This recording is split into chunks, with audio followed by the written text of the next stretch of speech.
خدا اور پیغمبر۔ پاکستان کے قدرت اللہ شہاب وفات 1986 نے اپنی ضخیم کتاب شہاب نامہ میں اپنے زمانے طالب علمی کا ایک تجربہ بیان کیا ہے۔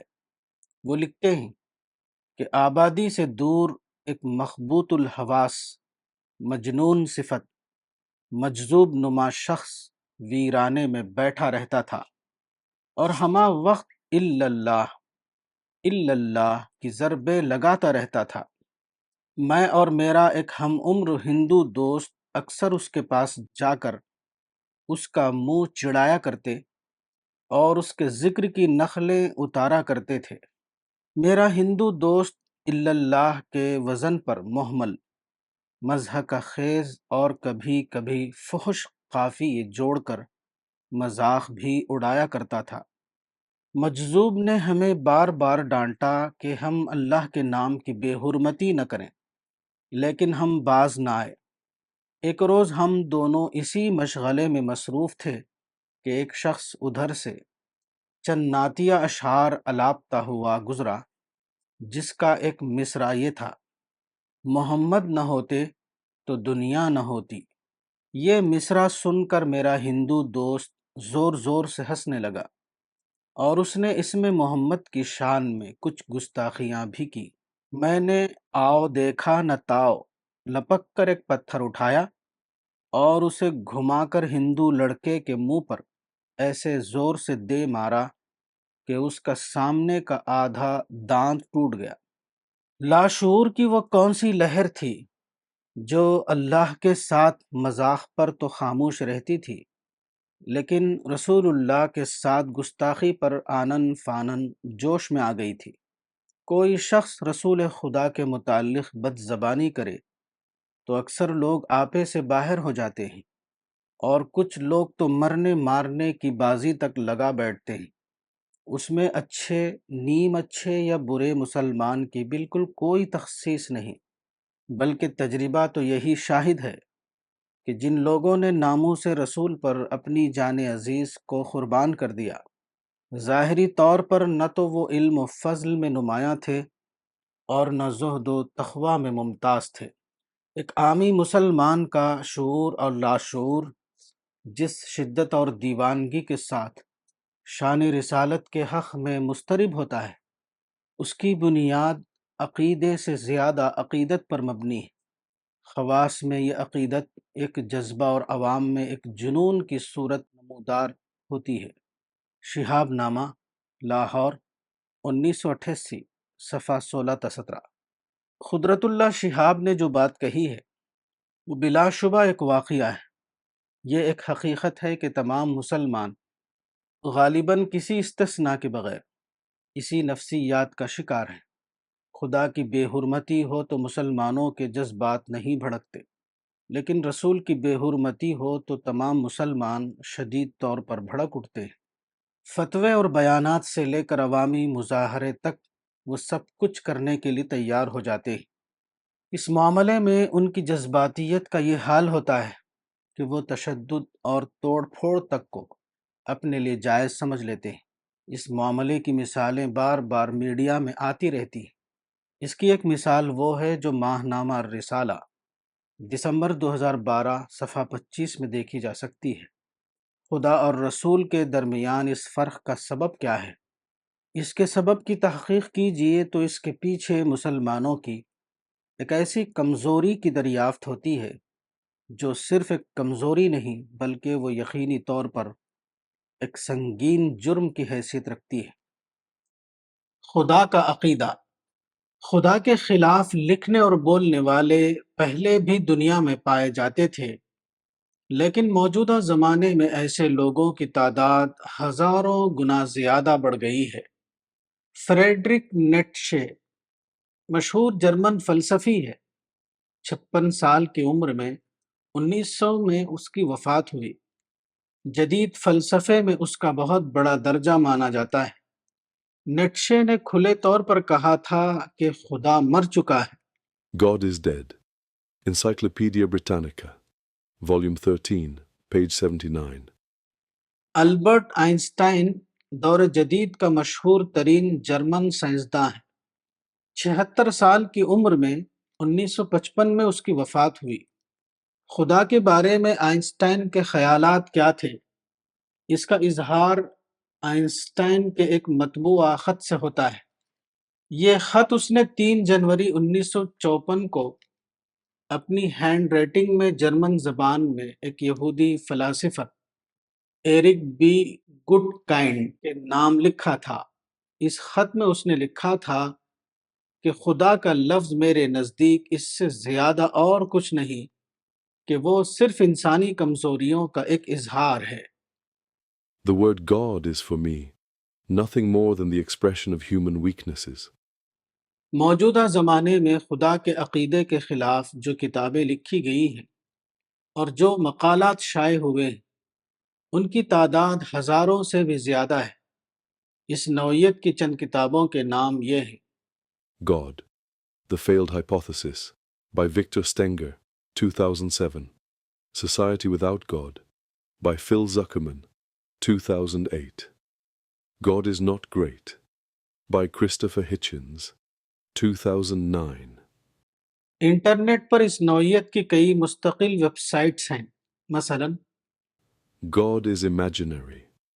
God does not exist.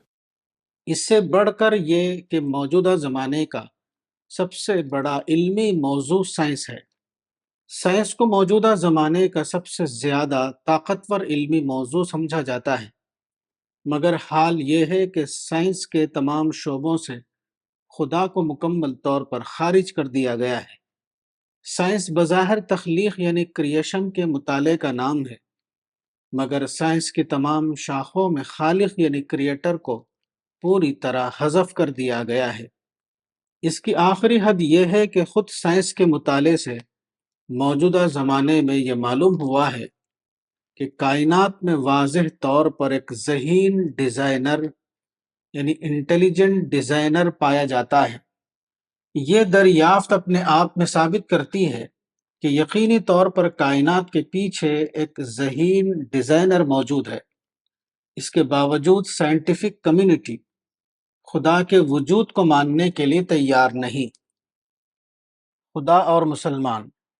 یہ ایک حقیقت ہے کہ موجودہ زمانہ علم اور کلچر دونوں اعتبار سے ایک خدا ناشناس زمانہ ہے۔ موجودہ زمانے کے تعلیم یافتہ طبقے کا کیس صرف یہ نہیں ہے کہ وہ خدا کے وجود پر یقین نہیں رکھتا، بلکہ وہ کھلے طور پر خدا کے عقیدے کا استہزاء کرتا ہے۔ وہ کھلے طور پر اس مذموم روش میں مبتلا ہے جس کو بیان کرنے کے لیے خدا کی شان میں گستاخی کا لفظ بھی ہلکا ہے۔ اس کو بیان کرنے کے لیے کوئی شدید تر لفظ وضع کرنا پڑے گا۔ یہ سب کچھ کسی ایک مقام پر نہیں بلکہ ساری دنیا میں ہو رہا ہے۔ موجودہ زمانے کی لائبریریوں میں ایسی کتابیں کثرت سے موجود ہیں جو خدا کے بارے میں اس سے بھی زیادہ قابل اعتراض ہیں، جس کی مثال سلمان رشدی کی کتاب Satanic Verses the Satanic Verses میں پائی جاتی ہے۔ اس کے باوجود کیوں ایسا ہے کہ اس سے کمتر درجے کے کیس میں مسلمانوں کی حمیت رسول آخری حد تک بھڑک اٹھتی ہے، جبکہ خدا کے معاملے میں ان کی حمیت نہیں بھڑکتی۔ مثال کے طور پر ستمبر تا نومبر 2012 میں دنیا کے مختلف حصوں میں مسلمانوں نے بڑے پیمانے پر امریکی فلم انوسینس آف مسلمز کے خلاف احتجاج یعنی پروٹیسٹ کیا۔ یہ احتجاج مصر سے لے کر آسٹریلیا تک بہت سے شہروں میں کیا گیا۔ اس میں ہر جگہ مسلمانوں کی بڑی تعداد شریک ہوئی۔ کئی جگہ اس احتجاج نے تشدد اور توڑ پھوڑ کی صورت اختیار کر لی۔ میڈیا کی رپورٹ کے مطابق اس احتجاج میں تقریباً 80 لوگ مارے گئے اور 100 سے زیادہ لوگ زخمی ہوئے۔ اس درمیان پراپرٹی کا جو نقصان ہوا وہ اس کے علاوہ ہے۔ اسلام کی تاریخ۔ اپنے پیغمبر کے بارے میں بعد کے زمانے میں مسلمانوں کے اندر جو ذہن بنا اس کا ایک سیاسی پس منظر تھا۔ اصل یہ ہے کہ پیغمبر اسلام صلی اللہ علیہ وسلم کے ساتھ استثنائی طور پر یہ واقعہ پیش آیا کہ ایک عظیم تاریخ آپ کے نام کے ساتھ وابستہ ہو گئی۔ آپ کے زمانے میں اور آپ کے اصحاب کے زمانے میں ایک بڑا سیاسی انقلاب پیش آیا۔ اس سے پہلے کسی پیغمبر کے زمانے میں اس قسم کا سیاسی انقلاب پیش نہیں آیا تھا۔ پیغمبر اسلام صلی اللہ علیہ وسلم نے 610 عیسوی میں مکے میں اپنا موحدانہ مشن شروع کیا، جبکہ اس وقت آپ ایک فرد واحد کی حیثیت رکھتے تھے، مگر 23 سال کے بعد جب 632 عیسوی میں آپ کی وفات ہوئی تو پورا عرب آپ کے دین کا پیرو بن چکا تھا۔ اس کے بعد آپ کے اصحاب نے آپ کے مشن کو جاری رکھا، یہاں تک کہ اگلے 25 سال کے دوران عرب کے اطراف کے بیشتر ممالک میں آپ کے پیروؤں کا اقتدار قائم ہو گیا۔ ساسانی امپائر اور بازنطینی امپائر کا خاتمہ ہو گیا۔ آپ کی بعثت کے 100 سال کے اندر یہ ہوا کہ آپ کے ماننے والوں نے ایک عظیم مسلم امپائر قائم کر لیا، جس کا دبدبہ کم و بیش 1000 سال تک باقی رہا۔ یہ سیاسی انقلاب اتنا زیادہ واضح تھا کہ سیکولر مؤرخین نے بھی کھلے طور پر اس کا اعتراف کیا ہے۔ مثال کے طور پر ایک امریکی مصنف جان ڈرنک واٹر وفات 1937 نے اپنی ایک کتاب میں پیغمبر اسلام کا تذکرہ کرتے ہوئے لکھا ہے کہ وہ عالمی تاریخ میں ایک انتہائی ممتاز انسان کی حیثیت رکھتے ہیں۔ One of the most remarkable men in history of the world. The Outline of Literature by John Drinkwater, 1923. India کے ایک مشہور اسکالر ایم این رائے وفات 1954 نے پیغمبر اسلام اور آپ کے بعد بننے والی تاریخ کا ذکر کرتے ہوئے لکھا ہے کہ محمد کا اس حیثیت سے اعتراف کرنا چاہیے کہ وہ تمام پیغمبروں میں سب سے بڑے پیغمبر تھے۔ اسلام کی توسیع تمام معجزات میں سب سے بڑا معجزہ ہے۔ Muhammad must be recognized as by far the greatest of all prophets. The expansion of Islam is the most miraculous of all miracles. The Historical Role of Islam by M. N. Roy, 1939, page 4. امریکی مصنف doctor Michael Hart نے ایک کتاب شائع کی ہے۔ اس میں انہوں نے انسانی تاریخ کے 100 ایسے افراد کا ذکر کیا ہے جنہوں نے تاریخ میں سب سے زیادہ کامیابی حاصل کی۔ اس فہرست میں انہوں نے پیغمبر اسلام کو نمبر 1 پر رکھا ہے۔ وہ لکھتے ہیں کہ آپ تاریخ کے تنہا شخص ہیں جو انتہائی حد تک کامیاب رہے، مذہبی سطح پر بھی اور سیکولر سطح پر بھی۔ Muhammad was the only man in history who was supremely successful on the religious and secular levels.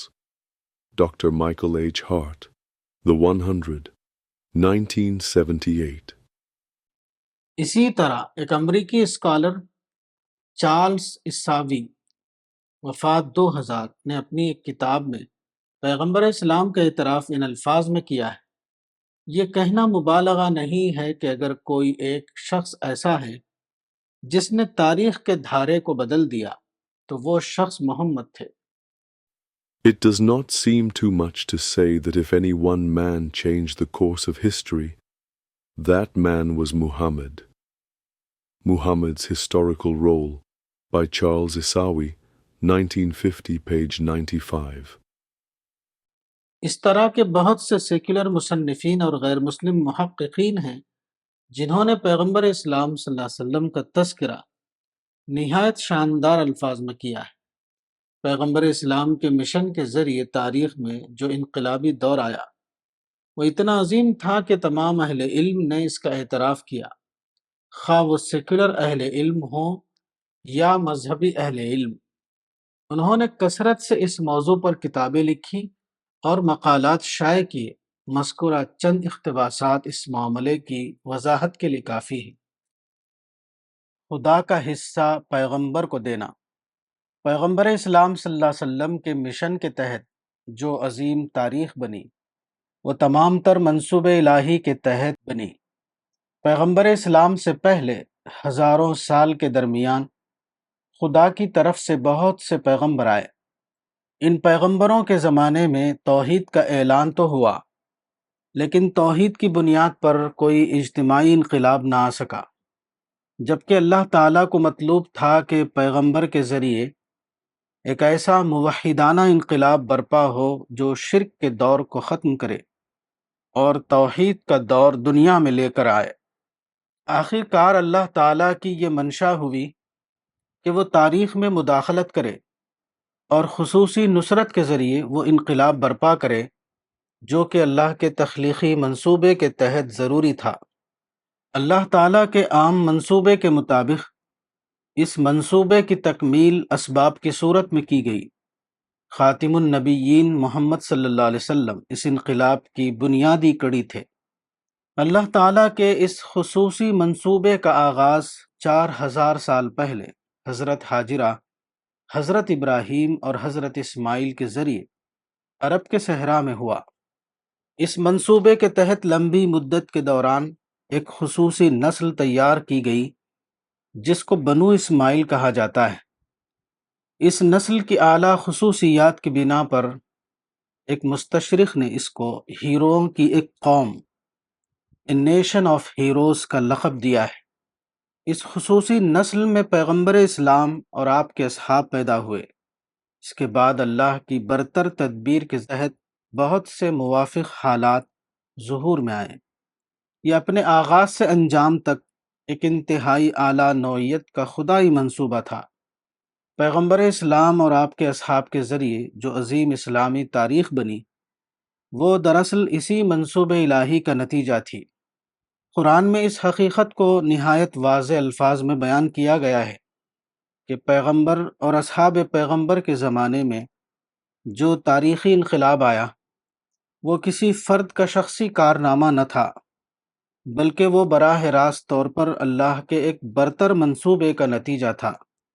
اس سلسلے میں قرآن کی 2 آیتیں یہ ہیں: یریدون لیطفئوا نور اللہ بافواہہم واللہ متم نورہ ولو کرہ الکافرون هو الذی ارسل رسولہ بالہدی ودین الحق لیظہرہ علی الدین کلہ ولو کرہ المشرکون۔ سورہ نمبر 61 آیت 8 تا 9۔ یعنی یہ لوگ چاہتے ہیں کہ وہ اللہ کے نور کو اپنے منہ سے بجھا دیں، حالانکہ اللہ اپنے نور کو پورا کر کے رہے گا، خواہ یہ منکروں کو کتنا ہی ناگوار ہو۔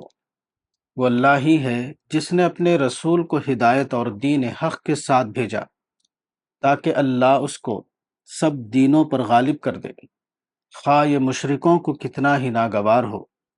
پیغمبر اسلام صلی اللہ علیہ وسلم نے بھی اس حقیقت کو بار بار نہایت واضح الفاظ میں بیان فرمایا ہے۔ اس کی ایک مثال یہ ہے کہ آپ کے مشن کے آغاز کے تقریباً 20 سال بعد مکہ فتح ہوا، جو کہ اس وقت پورے عرب میں ہر اعتبار سے مرکز کی حیثیت رکھتا تھا۔ روایات میں آتا ہے کہ فتح مکہ کے وقت جب آپ فاتحانہ حیثیت سے مکے میں داخل ہوئے تو احساس تواضع کے باعث آپ کی گردن جھکی ہوئی تھی، حتیٰ کہ لوگوں نے دیکھا کہ آپ کی داڑھی کجاوے کی لکڑی کو چھو رہی ہے۔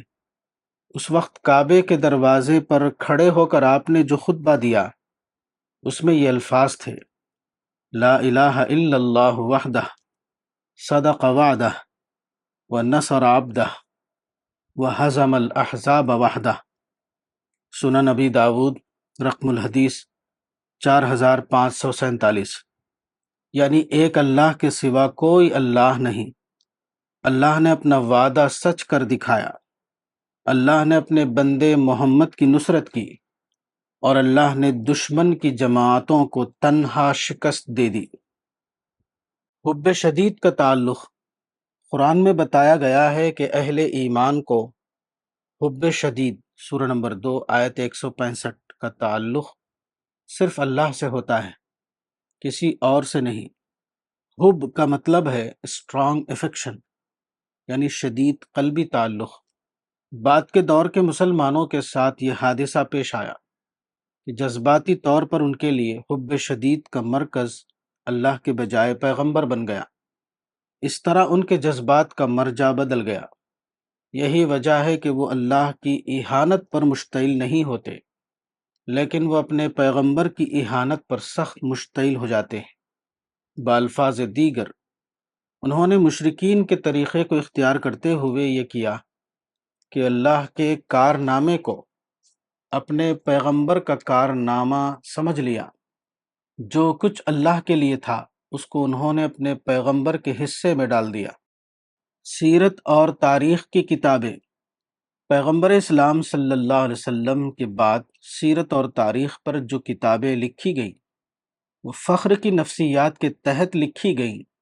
سیرت رسول کے موضوع پر لکھی جانے والی کتابوں کا عنوان غزوات رسول یعنی مغازی بن گیا، اور تاریخ اسلام پر لکھی جانے والی کتابوں کا عنوان شاہ نامہ اسلام اور فتوح البلدان قرار پایا۔ اس بنا پر ایسا ہوا کہ سیرت رسول اور تاریخ اسلام کی کتابوں میں خدا کا عامل یعنی ڈیوائن فیکٹر حذف ہو گیا۔ اسلام کی تاریخ عام طرز کی انسانی تاریخ بن گئی، وہ خدائی تاریخ نہ بن سکی، جبکہ اصل حقیقت کے اعتبار سے سیرت رسول اور اسلامی تاریخ دونوں میں اللہ کا خصوصی منصوبہ کار فرما تھا۔ سیرت نگاری اور تاریخ نگاری کا یہی غیر واقعی طریقہ بعد کے زمانے کے مسلمانوں میں رائج ہو گیا۔ اس کے نتیجے میں مسلمانوں کے اندر جو ذہن بنا وہ شعوری یا غیر شعوری طور پر یہ تھا کہ انہوں نے تاریخ کی تمام عظمتوں کو اپنے پیغمبر کے خانے میں ڈال دیا۔ جو چیز اصلاً خدا کا حصہ تھی وہ پیغمبر کا حصہ قرار پائی۔ اس کے بعد مسلمانوں کے اندر جو نفسیات بنی وہ فطری طور پر یہ تھی کہ ان کو تمام بڑائی اپنے پیغمبر کی طرف دکھائی دینے لگی۔ مسلمانوں کے اپنے ذہن کے مطابق اللہ کے حصے میں کچھ بھی باقی نہ رہا۔ منصوبہ خداوندی۔ بارش کے موسم میں بارش ہو تو یہ اس بات کا ایک خاموش اعلان ہوتا ہے کہ کسان اٹھیں اور اپنے کھیتوں میں کام کر کے ان میں بیج ڈالیں تاکہ کھیتوں سے سرسبز و شاداب فصل اگے۔ لیکن کسان اگر ایسا کرے کہ وہ اپنے گھر سے نکل کر پہاڑ کی طرف جائے اور وہاں وہ کوہ پیمائی یعنی ماؤنٹینئرنگ کرنے لگے، کوئی انسان اگر ایسا کرے تو کوششوں اور قربانیوں کے باوجود وہ کوئی نتیجہ حاصل نہ کر سکے گا، کیونکہ وہ خالق کی مرضی کے خلاف چل رہا ہے۔ یہی معاملہ دین کا بھی ہے۔ دین کے معاملے میں بھی یہی ہوتا ہے کہ اللہ کی طرف سے امکانات کھولے جاتے ہیں۔ اہل ایمان کا کام ہوتا ہے کہ وہ ان امکانات کو پہچانیں اور ان کو بھرپور طور پر استعمال یعنی اویل کریں۔ اگر اہل ایمان ایسا کریں کہ اللہ نے امکانات تو کہیں اور کھولے ہوں لیکن اہل ایمان کسی دوسرے محاذ پر کوشش شروع کر دیں، اہل ایمان اگر ایسی غلطی کریں تو خواہ وہ کتنی ہی قربانیاں دیں مگر اس کا کوئی نتیجہ ہرگز برآمد نہیں ہوگا۔ ایسے لوگ قرآن کے الفاظ میں حبطت اعمالہم فی الدنیا والآخرہ کا مصداق قرار پائیں گے۔ اس دنیا میں کوئی بھی عمل صرف انسان کی کوشش سے کامیاب نہیں ہو سکتا۔ اس دنیا میں کسی عمل کی کامیابی کی لازمی شرط یہ ہے کہ اس کو خدا کی تائید حاصل ہو۔ یہی وہ مقام ہے جہاں انسان کی عقل کا امتحان ہو رہا ہے۔ خدا کی طرف سے جب بھی کوئی امکان کھولا جاتا ہے تو وہ ہمیشہ ایک خاموش امکان کی صورت میں ہوتا ہے۔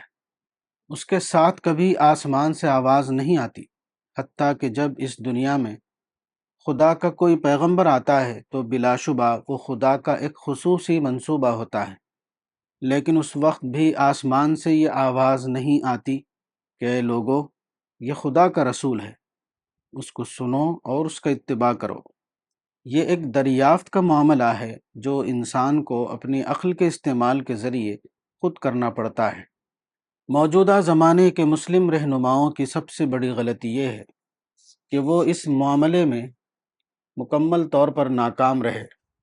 موجودہ زمانے میں خدا نے انتہائی اعلیٰ قسم کے دینی مواقع کھول دیے، لیکن مسلم رہنما، خواہ وہ عرب رہنما ہوں یا غیر عرب رہنما، سب کے سب اس معاملے میں بے خبر رہے۔ وہ خدا کی اسکیم کے خلاف کسی اور میدان میں زور آزمائی کرتے رہے۔ نتیجہ یہ ہوا کہ 200 سال سے بھی زیادہ مدت تک جان و مال کی قربانیاں دینے کے باوجود انہیں کچھ بھی حاصل نہیں ہوا۔ خدا کا مقصود کیا ہے؟ خدا کے نزدیک کرنے کا سب سے بڑا کام یہ ہے کہ انسان کو خدا کے منصوبہ تخلیق سے باخبر کیا جائے۔ اسی مقصد کے لیے خدا نے اپنے تمام رسول بھیجے، اور اسی مقصد کے لیے آخر میں قرآن بھیجا، اور اس کے متن یعنی ٹیکسٹ کو مکمل طور پر محفوظ کر دیا۔ قرآن اس تخلیقی منصوبے کا ایک مستند بیان یعنی آتھنٹک اسٹیٹمنٹ ہے۔ اب ضرورت ہے کہ یہ خدائی بیان ہر دور کے انسانوں تک پہنچتا رہے۔ اسی عمل کا نام دعوت اللہ ہے۔ مقامی دعوت سے عالمی دعوت تک پچھلے زمانوں میں جن داعیوں نے دعوت اللہ کا کام کیا، ان کا کام مقامی دائرے تک محدود رہا۔ دعوت کا کام ہمیشہ وسائل کی مدد سے ہوتا ہے، اور پچھلے زمانے میں عالمی وسائل نہ ہونے کی بنا پر زیادہ وسیع دائرے میں کام نہیں کیا جا سکتا تھا۔ انسانی آبادی پورے کرۂ ارض پر پھیلی ہوئی تھی، لیکن پچھلے زمانے کے داعیوں کا دعوتی کام وسائل کے فقدان کی وجہ سے عملاً مقامی دائرے تک محدود رہا۔ تائید کا انتظام: اللہ تعالیٰ نے عالم فطرت یعنی نیچر کے اندر بالقوہ یعنی پوٹینشل طور پر ایسے امکانات رکھے تھے جن کو دریافت کر کے اہل ایمان عالمی دائرے میں اپنے دعوتی عمل کو انجام دے سکیں۔ یہ امکان بنیادی طور پر وہ تھا جس کو کمیونیکیشن کہا جاتا ہے۔ وہ تمام چیزیں جن کو موجودہ زمانے میں ماڈرن کمیونیکیشن کہا جاتا ہے، وہ فطرت کے امکانات کو دریافت کر کے ہی وجود میں آئے ہیں۔ پرنٹنگ پریس، تیز رفتار سواریاں اور ملٹی میڈیا، سب کا سب عالم فطرت کے امکانات کو دریافت کر کے تیار کیا گیا ہے۔ یہ تمام مواصلاتی ذرائع اسی لیے وجود میں آئے ہیں کہ اہل ایمان ان کو بھرپور طور پر استعمال کریں اور اللہ کے پیغام کو پرامن طور پر تمام انسانوں تک پہنچا دیں۔ موجودہ مسلمانوں کی ناکامی: اسلام کے ظہور کے بعد اللہ تعالیٰ نے مسلمانوں کو سیاسی اقتدار عطا کیا۔ یہ سیاسی اقتدار 7ویں صدی عیسوی سے لے کر 18ویں صدی تک کسی نہ کسی طور پر جاری رہا۔ اس اقتدار کا مقصد حکومت یا عیش و عشرت نہیں تھا، اس کا مقصد صرف یہ تھا کہ مسلمان بے خوف ہو کر فطرت یعنی نیچر کی تحقیق کریں اور فطرت میں چھپے ہوئے امکانات کو دریافت کر کے وہ مواصلاتی وسائل تیار کریں جن کے ذریعے سے دعوت اللہ کے کام کو عالمی طور پر انجام دیا جا سکے۔ اس معاملے میں اللہ تعالیٰ نے ایسے اشارے کر دیے تھے جو مسلمانوں کے لیے اپنے رول کو سمجھنے کے لیے کافی ہو سکتے تھے، مگر مسلمان اشارے کی زبان کو سمجھ نہ سکے۔ مثلاً قرآن میں کثرت سے ایسی آیتیں ہیں جن میں یہ بتایا گیا ہے کہ زمین اور آسمان کی تمام چیزیں تمہارے لیے مسخر کر دی گئی ہیں۔ اس کا مطلب یہ تھا کہ کائنات کی تخلیق اس طرح ہوئی ہے کہ انسان اس میں غور و فکر کر کے اس کے اندر چھپے ہوئے موافق امکانات کو دریافت کرے اور ان کو اپنے حق میں استعمال کرے۔ وہ چیز جس کو آج مواصلاتی ٹیکنالوجی کہا جاتا ہے، وہ سب اس کے اندر شامل ہے۔ دوسرا اہم اشارہ وہ ہے جو اسراء کے واقعے کی صورت میں پیش آیا۔ مکی دور کے آخر میں یہ واقعہ ہوا کہ پیغمبر اسلام صلی اللہ علیہ وسلم کو خصوصی انتظام کے تحت ایک رات کے اندر مسجد حرام یعنی مکے سے مسجد اقصیٰ یعنی یروشلم لے جایا گیا اور پھر واپس اپنے مقام پر پہنچا دیا گیا۔ اس واقعے کا ذکر قرآن کی سورہ الاسراء سورہ نمبر 17 میں کیا گیا ہے۔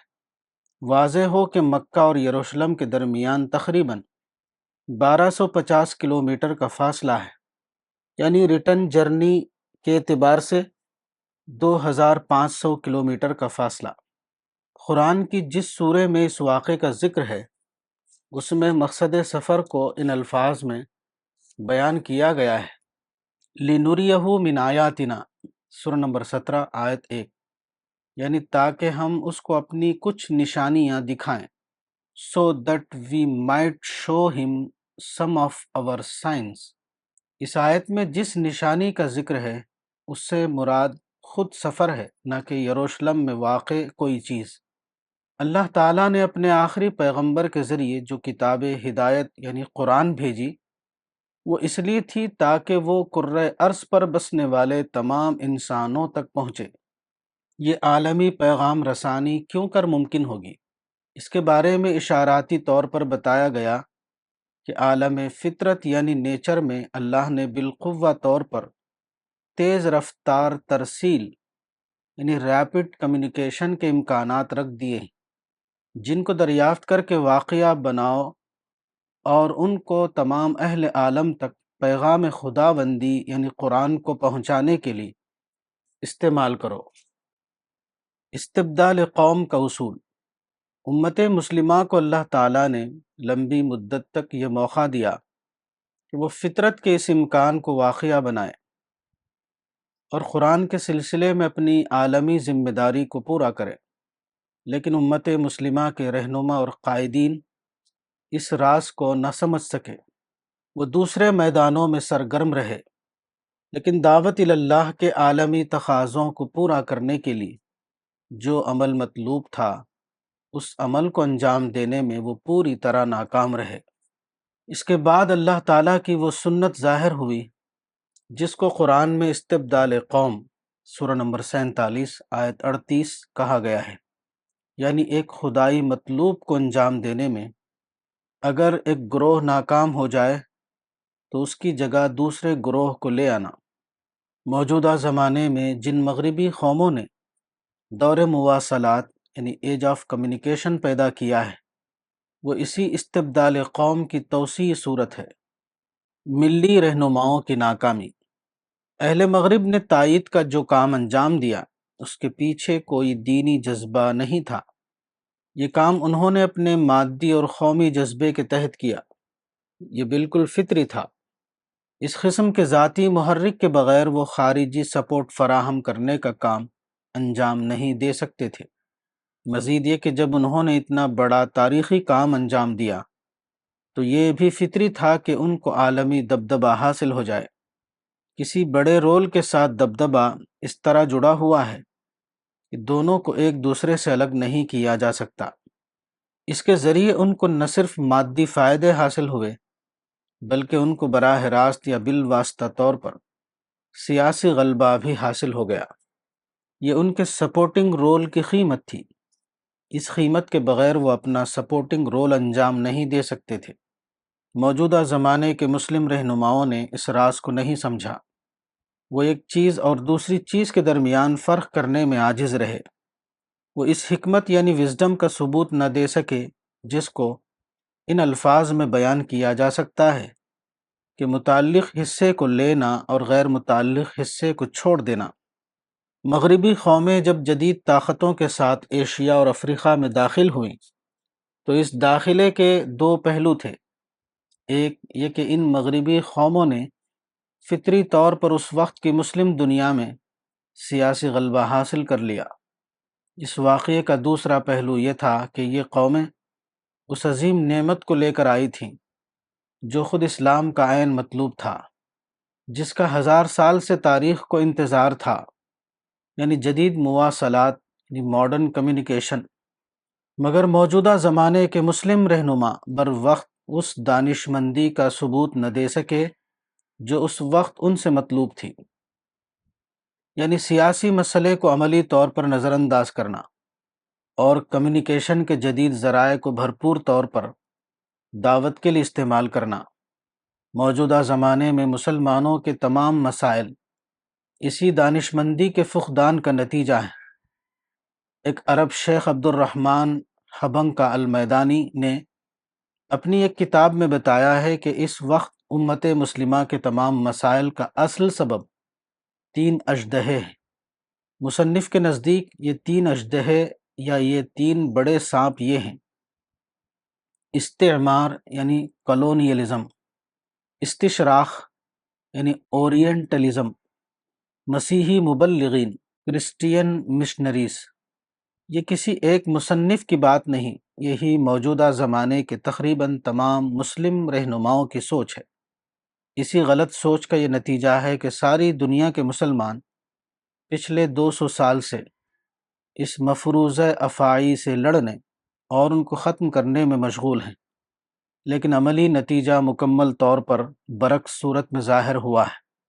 حقیقت یہ ہے کہ یہ تینوں افاعی اپنی حقیقت کے اعتبار سے افاعی نہ تھے، بلکہ مذکورہ حدیث رسول کے مطابق وہ مؤیدین اسلام یعنی سپورٹرز آف اسلام کی حیثیت رکھتے تھے۔ یہی وہ لوگ ہیں جن کی کوششوں سے موجودہ زمانے میں وہ چیز وجود میں آئی جس کو جدید مواصلات کہا جاتا ہے۔ جدید مواصلات کو انہوں نے اپنے مقصد کے لیے ڈیولپ کیا تھا، لیکن جدید مواصلات عالمی مواصلات ہیں، ان پر کسی کی اجارہ نہیں۔ اگر مسلم علماء اور رہنما صرف یہ کرتے کہ وہ ان مفروضہ افاعی کے خلاف ٹکراؤ کا محاذ نہ کھولتے اور پرامن طریقہ کار اختیار کرتے تو بلا شبہ وہ جدید مواصلات کو کامل طور پر اپنے حق میں استعمال کر سکتے تھے اور اسلام کی عالمی دعوت کے اس منصوبے کو پورا کر سکتے تھے جس کا تاریخ کو 1000 سال سے انتظار ہے۔ ایک تاریخی حوالہ: پروفیسر ٹی ڈبلیو آرنلڈ یعنی تھامس والکر آرنلڈ ایک ممتاز برٹش مستشرق یعنی اورینٹلسٹ تھے۔ وہ 1864 میں لندن میں پیدا ہوئے اور 1930 میں ان کی وفات ہوئی۔ انہوں نے اپنے وسیع مطالعے کی بنیاد پر اسلامی دعوت کے موضوع پر ایک کتاب لکھی تھی۔ یہ کتاب 508 صفحات پر مشتمل ہے۔ وہ پہلی بار 1896 میں شائع ہوئی۔ اس کتاب کا نام یہ ہے The Preaching of Islam۔ اس کتاب میں بتایا گیا ہے کہ 7ویں صدی عیسوی سے لے کر بعد کے 1000 سال تک مختلف ملکوں میں اسلام کی دعوت کس طرح پھیلی۔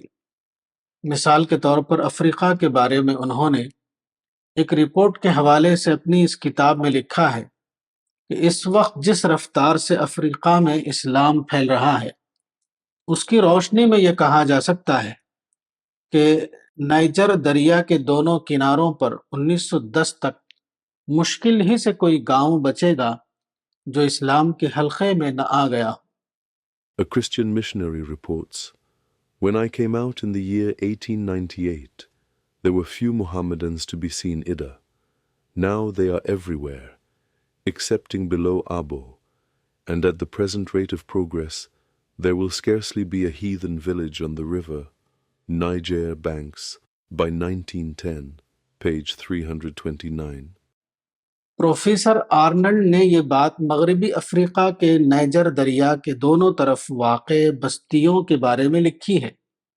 واضح ہو کہ نائجر دریا تقریباً 4200 کلومیٹر یعنی 4180 لمبا ہے۔ وہ افریقہ کے 5 ملکوں کے درمیان بہتا ہے، یعنی گائنا، مالی، نائجر، بنین، نائجیریا۔ اسی مثال پر دوسرے ملکوں کے بارے میں قیاس کیا جا سکتا ہے۔ اسلام کی دعوتی توسیع کا یہ عمل 19ویں صدی میں عین اس وقت رک گیا جبکہ پرنٹنگ پریس اور جدید مواصلات کی آمد نے اسلامی دعوت کی عالمی توسیع کا امکان بڑے پیمانے پر کھول دیا تھا۔ اس کا سبب یہ تھا کہ 19ویں صدی میں جب یہ نئے امکانات کھلے تو عین اسی زمانے میں ایک مسئلہ بھی پیدا ہو گیا، وہ یہ کہ مغربی تہذیب اور مغربی استعمار یعنی ویسٹرن کالونیلزم نے نئے طریقوں کو استعمال کرتے ہوئے مسلم ملکوں میں اپنا دبدبہ قائم کر لیا۔ اس وقت یہ ہوا کہ تمام دنیا کے مسلمان منفی رد عمل یعنی نیگیٹو ریاکشن میں مبتلا ہو گئے۔ انہوں نے مغربی تہذیب اور مغربی استعمار کے خلاف لڑائی کا محاذ کھول دیا۔ کچھ لوگ تقریر اور تحریر کے ذریعے اس قومی مہم میں شریک ہو گئے، اور کچھ لوگوں نے بطور خود اس کو جہاد قرار دے کر اس کے خلاف مسلح جنگ چھیڑ دی۔ یہ صورتحال عملاً آج بھی باقی ہے۔ دعوت کے مواقع برباد ہو رہے ہیں، اور مسلمان انتہائی ناکام طور پر قومی اور سیاسی لڑائی میں مشغول ہیں۔ اب آخری طور پر وہ وقت آ گیا ہے جبکہ ساری دنیا کے مسلمان ان تباہ کن سرگرمیوں کو مکمل طور پر ختم کر دیں اور پوری یکسوئی کے ساتھ دعوت اللہ کے کام میں مشغول ہو جائے۔ ربوبیت، کائنات میں ربانی تنظیم۔ قرآن میں بتایا گیا ہے کہ اللہ سارے عالم کا رب ہے، سورہ نمبر 1 آیت 1۔ اس کا مطلب یہ ہے کہ اللہ نے کائنات کو پیدا کر کے اس کو چھوڑ نہیں دیا، بلکہ وہ ہر لمحہ کائنات کو مینج کر رہا ہے، مادی کائنات کو بھی اور انسانی تاریخ کو بھی۔ مادی کائنات میں اللہ کا مینجمنٹ کلی معنوں میں ہے، لیکن انسان کو چونکہ انتخاب کی آزادی یعنی فریڈم آف چوائس ملی ہوئی ہے، اس لیے انسانی زندگی میں اللہ کا طریقہ یہ ہے کہ وہ انسان کی آزادی کو پوری طرح برقرار رکھتے ہوئے اس کو مینج کر رہا ہے۔ موجودہ دنیا میں ہر انسان اپنا امتحان دے رہا ہے۔ موجودہ دنیا میں ہر انسان کو یہ موقع دیا گیا ہے کہ وہ اپنی شخصیت کو اس طرح تعمیر کرے کہ وہ آخرت میں جنت میں داخلے کا مستحق قرار پائے، جو کہ انسان کی اصل منزل ہے۔ اس مصلحت کے تحت اللہ موجودہ دنیا کی مسلسل نگرانی کرتا ہے۔ وہ انسانی تاریخ کو اس طرح مینج کر رہا ہے کہ موجودہ زمین اپنے دارالامتحان یعنی ٹیسٹنگ گراؤنڈ ہونے کی حیثیت کو کسی خلل کے بغیر مسلسل طور پر برقرار رکھے۔ اس کا مقصد زمین پر اجتماعی معنوں میں کوئی صالح نظام قائم کرنا نہیں ہے، بلکہ اس کا مقصد یہ ہے کہ جو شخص اپنی انفرادی تعمیر کرنا چاہے وہ کسی خلل کے بغیر اپنی شخصی تعمیر کرتا رہے۔ اللہ کی اس سنت کو قرآن میں اس طرح بیان کیا گیا ہے، وَلَوْلَا دَفْعُ اللَّهِ النَّاسَ بَعْضَهُمْ بِبَعْضٍ لَفَسَدَتِ الْأَرْضُ وَلَكِنَّ اللَّهَ ذُو فَضْلٍ عَلَى الْعَالَمِينَ، سورہ نمبر 2 آیت 251۔ یعنی اگر اللہ بعض لوگوں کو بعض لوگوں سے دفع نہ کرتا تو زمین فساد سے بھر جائے، مگر اللہ دنیا والوں پر بڑا فضل کرنے والا ہے۔ And if God did not check one set of people by means of another, the earth would indeed be full of mischief. But God is full of bounty to all worlds. انسانی تاریخ کے بارے میں اللہ کا یہ منصوبہ بظاہر کسی اعلان کے بغیر اپنا کام کر رہا ہے۔ قرآن کی سورہ الکہف سورہ نمبر 18 آیت 60 تا 82 میں موسیٰ اور خضر کے جو واقعات بیان کیے گئے ہیں وہ اسی مینجمنٹ کی ایک جزئی مثال ہے۔ اس میں جس کردار کو خضر کہا جاتا ہے وہ دراصل ایک فرشتہ تھا، نہ کہ کوئی انسان۔ دو طرفہ انتظام۔ اللہ نے انسان کو پیدا کرنے کے بعد ایک طرف یہ کیا کہ پیغمبروں کو بھیجنے کا سلسلہ شروع کیا، جو 7ویں صدی عیسوی میں خاتم النبیین کے ظہور تک جاری رہا۔ یہ پیغمبر اس لیے آئے تاکہ انسان کو لفظی طور پر یہ بتا دیا جائے کہ انسان کے بارے میں اللہ کا تخلیقی منصوبہ کیا ہے، تاکہ جو انسان اس تخلیقی منصوبے کے مطابق زندگی گزارنا چاہے وہ اس کے مطابق اپنی زندگی کی تشکیل کر سکے۔ خاتم النبیین کے ذریعے اللہ کا جو کلام قرآن کی شکل میں آیا وہ پوری طرح محفوظ ہو گیا، اور پرنٹنگ پریس کے دور میں ہر انسان تک اس کا مستند نسخہ پہنچ گیا۔ اس لیے اب کسی پیغمبر کے آنے کی ضرورت نہیں۔ اس خدائی انتظام کا دوسرا پہلو وہ ہے جس کو تاریخ کا ربانی مینجمنٹ یعنی ڈیوائن مینجمنٹ آف ہسٹری کہا جا سکتا ہے۔ اس مینجمنٹ کا خاص حصہ یہ ہے کہ زمین پر کوئی فتنے کی حالت قائم نہ ہونے پائے۔ چنانچہ جب بھی زمین پر فتنے کی کوئی حالت قائم ہوتی ہے تو اللہ ایسے حالات پیدا کرتا ہے جو اس کو ختم کر دینے والے ہوں۔ موجودہ زمانے میں اس قانون دفاع کی ایک مثال یہ ہے کہ 1917 میں کمیونسٹ امپائر قائم ہوا۔ اس نے ایک بڑے رقبے میں خلاف مذہب قانون بنا کر انسان سے چوائس کا حق چھین لیا۔ اس وقت اللہ تعالیٰ نے امریکہ کو استعمال کیا اور تقریباً 75 سال کے بعد 1991 میں کمیونسٹ امپائر کے تحت قائم شدہ جبری نظام کا خاتمہ ہو گیا۔ امت مسلمہ کا رول۔ اس خدائی منصوبے میں امت مسلمہ کا رول کیا ہونا چاہیے، اس کو قرآن میں اشارات کی زبان میں بتا دیا گیا ہے۔ اس سلسلے میں قرآن کی سورہ الصف کی ایک آیت یہ ہے، یا ایہا الذین آمنوا کونوا انصار اللہ كما قال عيسى ابن مريم للحواريين من أنصاري إلى الله قال الحواريون نحن أنصار الله فآمنت طائفة من بني إسرائيل وكفرت طائفة فأيدنا الذين آمنوا على عدوهم فأصبحوا ظاهرين۔ سورہ نمبر 61 آیت 14۔ یعنی اے ایمان والو، تم اللہ کے مددگار بنو، جیسا کہ عیسیٰ ابن مریم نے حواریوں سے کہا، کون اللہ کے واسطے میرا مددگار ہوتا ہے؟ حواریوں نے کہا، ہم ہیں اللہ کے مددگار۔ پس بنی اسرائیل میں سے کچھ لوگ ایمان لائے اور کچھ لوگوں نے انکار کیا، پھر ہم نے ایمان لانے والوں کی ان کے دشمنوں کے مقابلے میں مدد کی، پس وہ غالب ہو گئے۔ قرآن کی اس آیت میں ایک بہت اہم بات کہی گئی ہے۔ اس آیت کا خطاب امت مسلمہ سے ہے، لیکن اس میں امت مسیح کے ایک نمونے کو بطور ماڈل پیش کیا گیا ہے، اور امت مسلمہ سے یہ کہا گیا ہے کہ تم بھی اسی ماڈل کے مطابق کام کرو جس کے مطابق امت مسیح نے کام کیا یا مستقبل میں کام کریں گے۔ یہ ماڈل آئیڈیالوجی یا عقیدے کے اعتبار سے نہیں ہے، بلکہ وہ صرف طریقہ کار یعنی میتھڈ کے اعتبار سے ہے۔ اس اعتبار سے امت مسیح یعنی کرسچین کمیونٹی کے یہاں جو ماڈل ملتا ہے، اس کی دو تاریخی مثالیں یہاں درج کی جاتی ہیں۔ حدیث میں آیا ہے کہ بعد کے زمانے میں مسیحی گروہ تعداد کے اعتبار سے سب سے بڑا مذہبی گروہ بن جائے گا۔ صحیح مسلم کتاب الفتن۔ ایسا کیوں کر ہوگا؟ اس کا جواب بھی اسی مثال پر غور کرنے سے معلوم ہوتا ہے۔ اس معاملے کی پہلی مثال وہ ہے جو خود حضرت مسیح کے زمانے میں پیش آئی۔ حضرت مسیح کا مقام عمل قدیم فلسطین تھا۔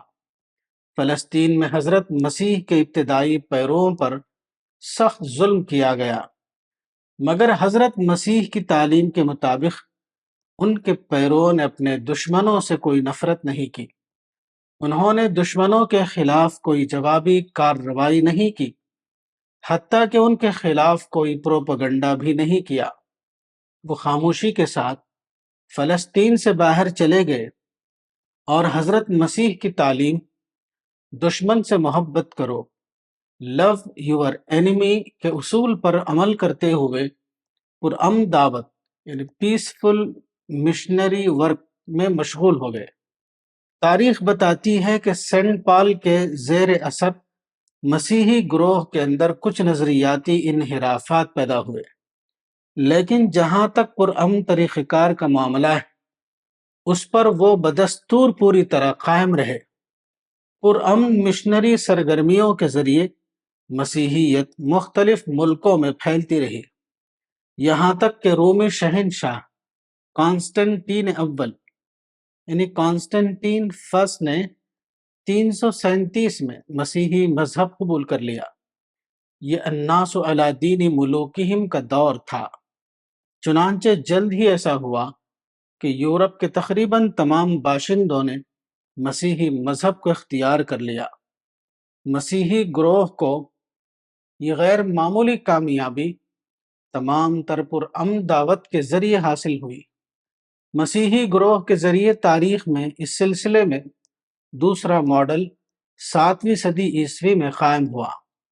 7ویں صدی میں مسلمانوں کو جب عروج ہوا تو انہوں نے رومن امپائر کو توڑ دیا اور اس مسیحی سلطنت کے پورے علاقے پر قبضہ کر لیا۔ اس علاقے میں مسیحی عقیدے کے مطابق مقدس مقامات شام اور فلسطین بھی شامل تھے۔ بعد کے زمانے میں یورپ کے مسیحی بادشاہوں کے اندر یہ جذبہ پیدا ہوا کہ وہ اپنے مقدس مقامات کو مسلمانوں سے واپس لے لیں۔ اس مقصد کے لیے انہوں نے وہ جنگ چھیڑی جو تاریخ میں صلیبی جنگ یعنی کروسیڈز کے نام سے مشہور ہے۔ صلیبی جنگ وقفے سے تقریباً 200 سال 1095 تا 1291 تک جاری رہی۔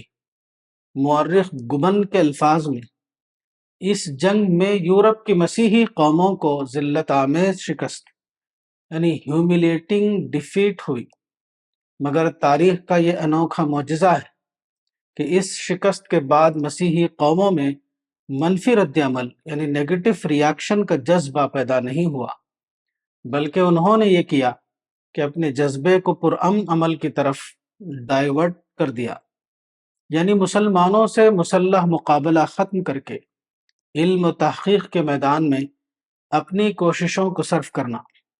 ڈائیورژن کے اس عمل کو ابتدائی زمانے میں اسپرچول کروسیڈ یعنی اسپرچول کروسیڈز کہا گیا تھا۔ بعد کو وہ رفتہ رفتہ سائنٹیفک کروسیڈ یعنی سائنٹیفک کروسیڈز میں تبدیل ہو گیا۔ اس عمل میں اس وقت چرچ رکاوٹ بن گیا تو انہوں نے سخت جد و جہد کے بعد چرچ کے اختیارات پر حد بندی قائم کر دی۔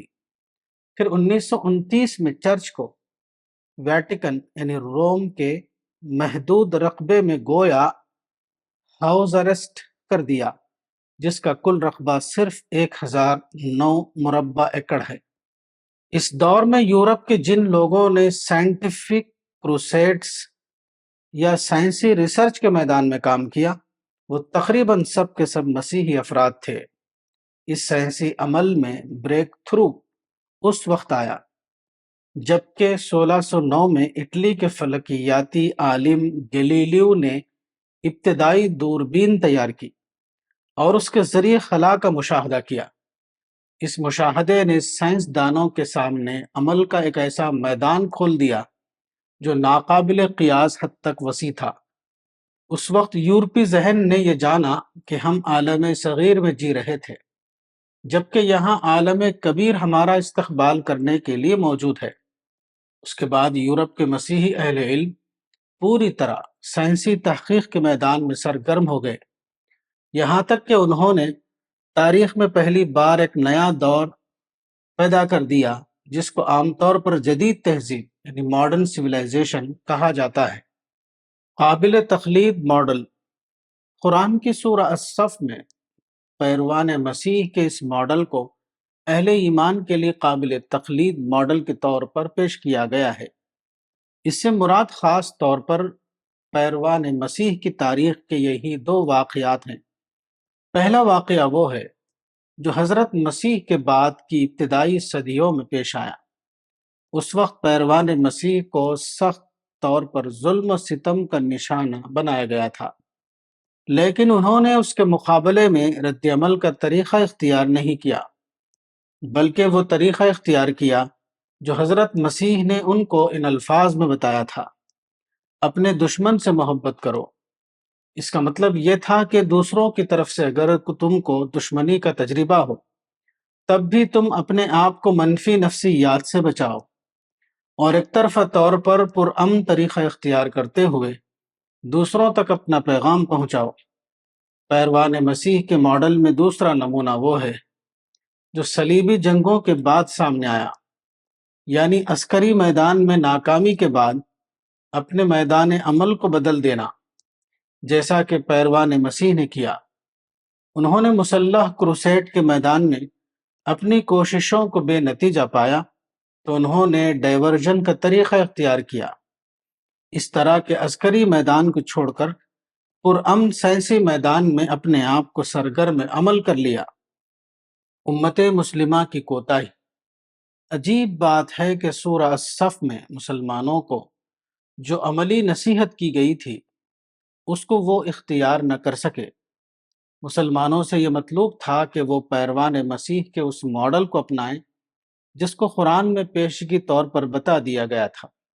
یہی وہ پرامن ماڈل ہے جس کو پیغمبر اسلام صلی اللہ علیہ وسلم نے حدیبیہ کے موقع پر اختیار فرمایا تھا، مگر مسلمان بحیثیت قوم اس سے بے خبر رہے۔ وہ اس ماڈل کو اپنانے میں ناکام رہے۔ مسلمانوں کی تاریخ میں اس کی دو بڑی مثالیں موجود ہیں۔ پہلی مثال وہ ہے جو نو آبادیاتی طاقتوں کے ظہور کے بعد پیش آئی۔ اس دور میں یورپ کی نو آبادیاتی طاقتوں نے مسلمانوں کی سلطنتوں کو توڑ دیا اور ان کے سیاسی دبدبے کو ختم کر دیا۔ اس کے بعد مسلمان منفی رد عمل کی نفسیات کا شکار ہو گئے۔ وہ نفرت اور انتقام اور تشدد میں مبتلا ہو کر رہ گئے، حالانکہ قرآن میں بیان کردہ پیروان مسیح کے ماڈل کے مطابق انہیں یہ کرنا تھا کہ وہ پرامن طریقہ کار اختیار کرتے، یعنی وہ میدان جنگ کو چھوڑ کر میدان دعوت میں آ جاتے۔ جن لوگوں کو وہ اپنا حریف سمجھ کر ان سے متشددانہ ٹکراؤ کر رہے تھے، ان کو مدعو کا درجہ دے کر وہ ان کے اوپر پرامن دعوی ورک شروع کر دیتے۔ اگر مسلمان ایسا کرتے تو یقیناً ان کے اوپر قرآن کے وہ الفاظ صادق آتے جو اس سے پہلے پیروان مسیح کے اوپر صادق آ چکے تھے، یعنی فَأَيَّدْنَا الَّذِينَ آمَنُوا عَلَىٰ عَدُوِّهِمْ فَأَصْبَحُوا ظَاهِرِينَ، سورہ نمبر 61 آیت 14۔ پیروان مسیح کے ماڈل میں دوسرا نمونہ وہ تھا جو صلیبی جنگوں کے بعد ظہور میں آیا۔ اس کا نتیجہ یہ تھا کہ دنیا کے اوپر پہلی بار فطرت کے قوانین یعنی لاس آف نیچر منکشف ہوئے اور جدید تہذیب وجود میں آئی، جس کے نتیجے میں پوری انسانیت کو بے شمار فائدے حاصل ہوئے۔ اس دوسرے معاملے میں بھی مسلمان پوری طرح ناکام ہو گئے۔ قرآن میں بیان کردہ پیروان مسیح کے ماڈل میں ان کے لیے یہ پیغام تھا کہ مغربی قوموں سے مقابلہ آرائی میں جب باعتبار نتیجہ وہ ناکام ہو جائیں تو وہ اپنی پالیسی پر نظر ثانی یعنی ریویژن کریں۔ اسی نظر ثانی کو قرآن میں اجتماعی توبہ سورہ نمبر 24 آیت 31 کہا گیا ہے۔ نظر ثانی کا وہ عمل یہ تھا کہ مسلمان اپنی کوششوں کو ٹکراؤ کے میدان سے ہٹائیں اور وہ اپنے آپ کو پوری طرح تعمیری کام میں لگا دیں، مگر مسلمان نفرت مغرب میں اتنی شدت سے مبتلا ہوئے کہ ان کے اندر یہ تعمیری سوچ پیدا نہ ہو سکی۔ اگر مسلمان اپنی منفی نفسیات سے باہر آ کر مثبت انداز میں سوچتے تو ان کو معلوم ہوتا کہ مغرب کی مسیحی قوموں نے جو کارنامہ انجام دیا ہے وہ عین ان کی اپنی موافقت میں ہے۔ اس کے نتیجے میں جو جدید تہذیب وجود میں آئی ہے اس نے مسلمانوں کے لیے خدمت دین اور اشاعت اسلام کے نئے وسیع تر دروازے کھول دیے ہیں۔ پیغمبر اسلام صلی اللہ علیہ وسلم نے پیشگی طور پر فرمایا تھا کہ بعد کے دور میں اللہ تعالی کچھ سیکولر لوگوں کو کھڑا کرے گا جو دین کے حق میں تائیدی رول یعنی سپورٹنگ رول انجام دیں گے۔ مغرب کی مسیحی قوموں کا کارنامہ اسی قسم کا تائیدی کارنامہ تھا۔ اس موقع پر مسلمانوں کو چاہیے تھا کہ وہ مغربی قوموں کے خلاف نفرت اور تشدد کی پالیسی کو مکمل طور پر ختم کر دیں۔ اگر وہ ایسا کرتے تو ان کے اندر ایک نیا مثبت ذہن ابھرتا۔ اس کے بعد وہ جان لیتے کہ مغربی قوموں نے ان کے لیے کتنا بڑا تائیدی کام انجام دیا ہے۔ اس تائیدی کام کا ایک پہلو وہ ہے جس کو قرآن میں اس طرح بیان کیا گیا ہے، ان قریب ہم ان کو اپنی نشانیاں دکھائیں گے، آفاق میں بھی اور انفس میں بھی، یہاں تک کہ ان کے اوپر یہ آشکارا ہو جائے گا کہ یہ یعنی قرآن حق ہے۔ سورہ نمبر 40 آیت 53۔ قرآن کی اس آیت میں جن چیزوں کو آیات یعنی سائنس کہا گیا ہے، ان سے مراد وہی سائنسی حقیقتیں ہیں جو پہلی بار مغربی قوموں کے ذریعے انسان کے علم میں آئی۔ یہ سائنسی دریافتیں بے شمار پہلوؤں سے اسلام اور دعوت اسلام کے لیے مفید اور معاون ہیں۔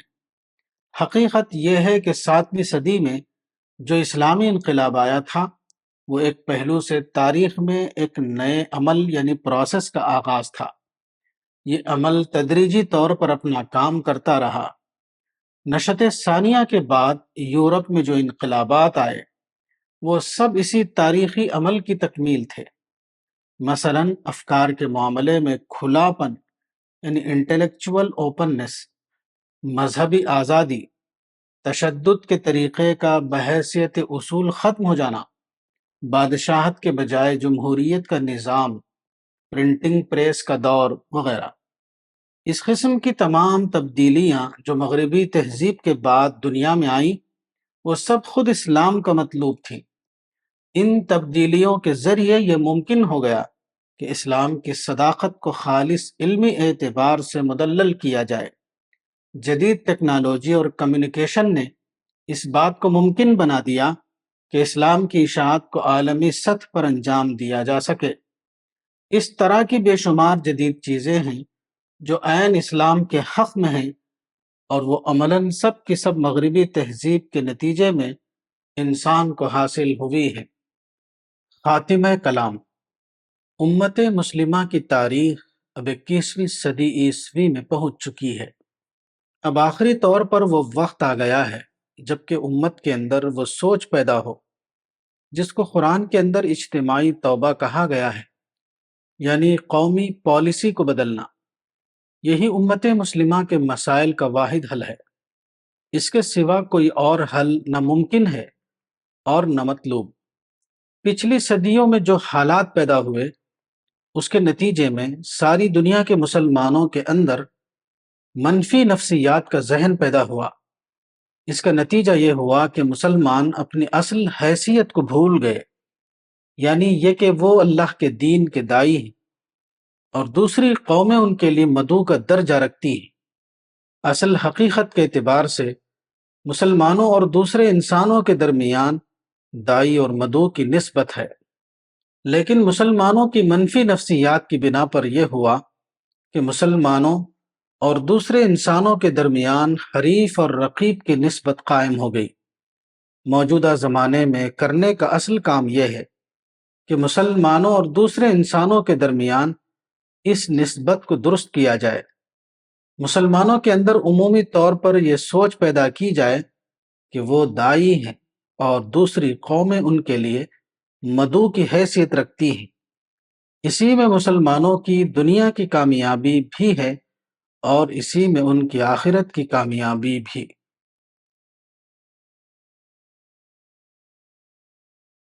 کتاب اظہار دین، مولانا وحید الدین خان۔